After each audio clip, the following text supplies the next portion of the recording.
Hey everyone and welcome to Storytime. My name is Jake and today we are going to be looking at the subreddit r/maliciouscompliance. So sit back, relax and enjoy some satisfying stories. Harassed me for having white hair? Have fun covering my shifts. This happened about 2 years ago. I worked for a very popular supermarket chain in Australia. I had been shunted there after their sister company went belly up. Now, I love dyeing my hair crazy colours. It's a quirk. It makes me feel more confident in myself. And as someone with social anxiety, it was a great pick-me-up when I was feeling down. When I first got transferred there, I had blue dreadlocks, and we had a male manager. There was never any issues with my hair or dress standards, and I took pride in my work and worked hard. About a year after, we got a new store manager. Let's call her Sarah. Sarah had very clear-cut ideas about how her store should be run, and importantly, how her employees should look. At this stage, I had taken my dreads out and just had short purple hair. According to the employee guidelines, employees should appear professional and hygienic at all times. No mention of hair color whatsoever. However, the phrase professional is open to interpretation by management. You can see where this is going. It began as passing comments on my hair, such as, "Wow, that's bright," etc. But as other employees began coloring their hair, Sarah sent out a memo that no unnatural colors were allowed.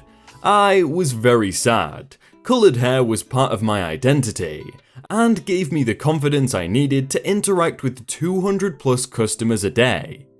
I decided I would bleach my hair snow white, so I did. Now, if any of you have done this before, you would know you need to use purple shampoo to counterbalance that brassy, bleach yellow tone to keep it white. This is a fine balancing act. Don't leave the shampoo in long enough, and you have yellow hair still, but too long and your hair can get tinged pastel purple. Well, on a few occasions, I left it in a little too long, and my hair was the slightest shade of purple, not even pastel, only just off a light grey colour. Well, that was all Sarah needed to gun it for me, going as far as to threaten to send me home without pay. As this was going on, I had become friendly with the bottle store next to the supermarket, under the same parent company but a different chain of command. I would cover their staff breaks, and instead of standing around like the others do, I would face up the store and help out. Well, the manager had noticed my efforts, and poached me. The best part? Because they had a different chain of command and a different interpretation of the employee guidelines. I was allowed to have colored hair again. I immediately took up on the offer, and the night before my first shift there, set about making my hair a rainbow. I get in there. My new manager loves my hair. My customers are raving about it, asking how I got it so bright, what brand of dye, etc. Well, good old Sarah spots my beacon of a head from across the supermarket and beelines it straight for me. But I was ready for her. I printed the employee guidelines and called our HR team just to get further clarification that I was correct in my interpretation. I had customers in the store, but this didn't stop her from trying to tear into me. "You can't have hair like that!" I hand her the paperwork. Actually, I can. My manager has no problem with my hair, and the guidelines say nothing about hair color. You are going to make my employees think that is acceptable. When your employees mention my hair, I tell them straight out that it is not allowed in your store. This isn't the last of it. I'm going to HR about this. My new manager later told me that Sarah had gone over to her head to try and have me relocated to another store, and went to her area manager and complained to him about me. She was told in no uncertain terms that my hair color is not against the rules, that she is out of line to even reprimand me in the first place, and that if she does not cease her harassment, she would have to take a permanent vacation. Over the next year, I would change my hair to some other crazy colour combinations at least weekly. I loved the look on her face every time I walked past. My mental health has gotten so much better since leaving that toxic work environment. I feel bad for my ex-coworkers who still live under her tyranny though. Does anyone know how much it costs for dye? Because changing it every week has gotta be expensive, right? I'll do just that, thanks.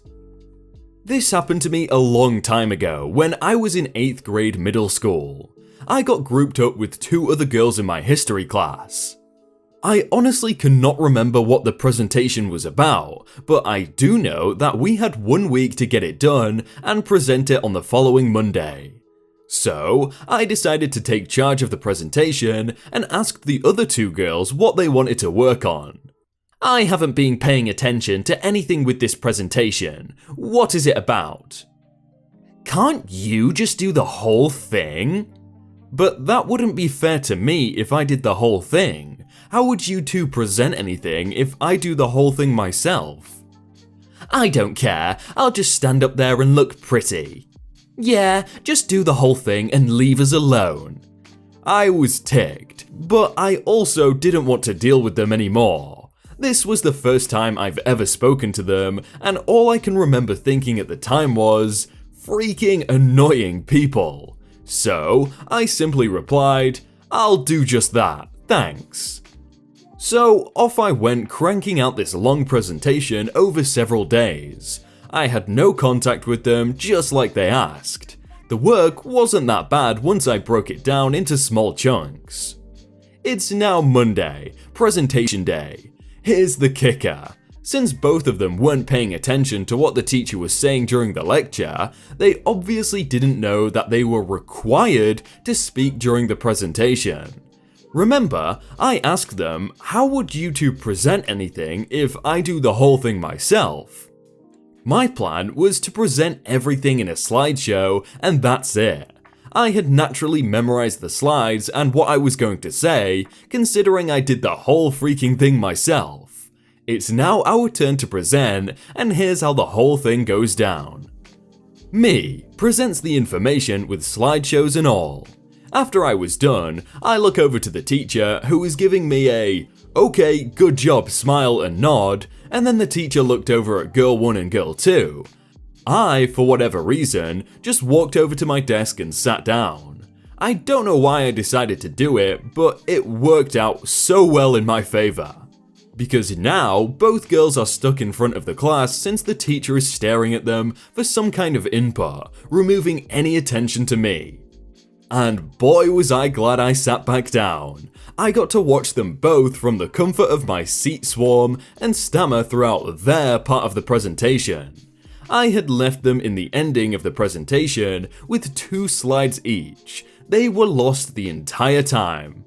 The teacher is fuming at this point. She stopped the class and pulled all 3 of us outside. Can someone explain to me what exactly is going on here? Why are you 2 underprepared? You see, nervous, I couldn't see. You're not prepared for your entire presentation, and now you can't even give me an explanation as to why? OP, what happened? I just did my part and left them to do the part they wanted. Oh yeah, girl 1 and 2, which part of the presentation did you do? We did the ending. Yeah. What's in the ending of your presentation? OP, go back inside and let the class know we'll be right back. I went back inside and let everyone know what happened. I didn't see both girls back in class until 3 days later. They had got an indoor suspension and they never spoke to me after that. I think group projects are good if you get to pick the group, because most of the time you'll be picking your friends and then you'll probably be like, oh, you do this, you do that. But if you get put with random people, you're gonna get the people that just like, oh, I don't want to do it. Or the people are like, okay, I'm doing everything. Emergency room demanded a review, so I gave them one. Early August 2018, I tried to break up a late night fight between my cat and my parents' dog, and I lost. Didn't realize at the time just how bad cat bites are, so the next morning when my hand swelled up, I went to the emergency room, where they gave me antibiotics. I'd been on antibiotics twice already that year, for pneumonia and a UTI, so despite knowing my allergies to both penicillin and sulfur were on my chart, I made sure to request ones I wasn't allergic to. You know, because duh. They gave me sulfur antibiotics and I almost died. 2 days later, I'm back in the ER and get different antibiotics. I have good credit and would like to keep it that way, so I paid off all of my bills as soon as I received them. Drama with getting additional bills later to the point where I called and asked the registrant to go through my account to make sure I'd paid everything, and if I hadn't, I would like to pay over the phone. Cut to months later, when I get some very angry calls from a collections agency trying to collect on the bill I had already paid. It took a 3-way phone call between the ER, the collections agency and me to figure it out, but we figured it out. Cue to the past 2 weeks, where I have gotten 10 different emails asking me to review the ER. One email, every business day, how did we do? Reminder, give us your feedback, don't forget to review. So I did, on Yelp, Facebook and Google, just like they asked. This place almost killed me with antibiotics that my medical history clearly states I'm allergic to. Then, they had the nerve to send my already paid bill from their attempted manslaughter to a collections agency. I'm likely not the only person they've tried to bully into double paying a bill. Now it's a year later and they've suddenly decided to hound me for a review. You can call me Karen.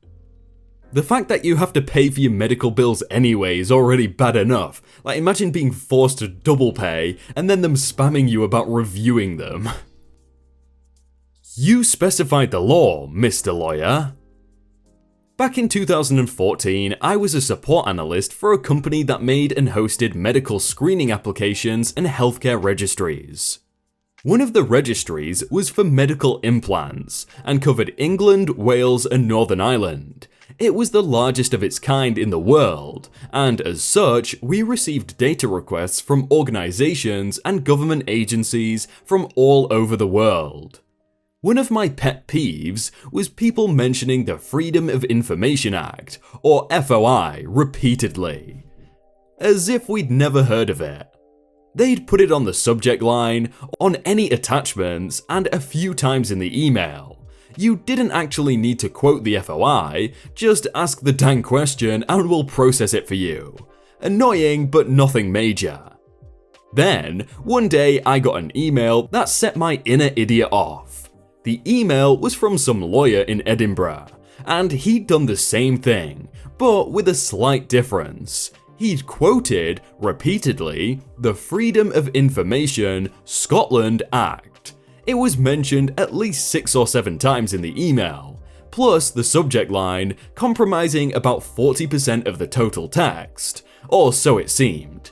The whole email was rather blunt, demanding, a touch patronizing, and then ended with a threat of legal action if we didn't comply. Completely unnecessary, and I just couldn't let it go. I did some research to check my understanding and confirm my suspicions. He very specifically and repeatedly quoted the Scottish FOI, and he is a lawyer, so he should know the law, right? I sent him an email acknowledging receipt, then did nothing for 28 days.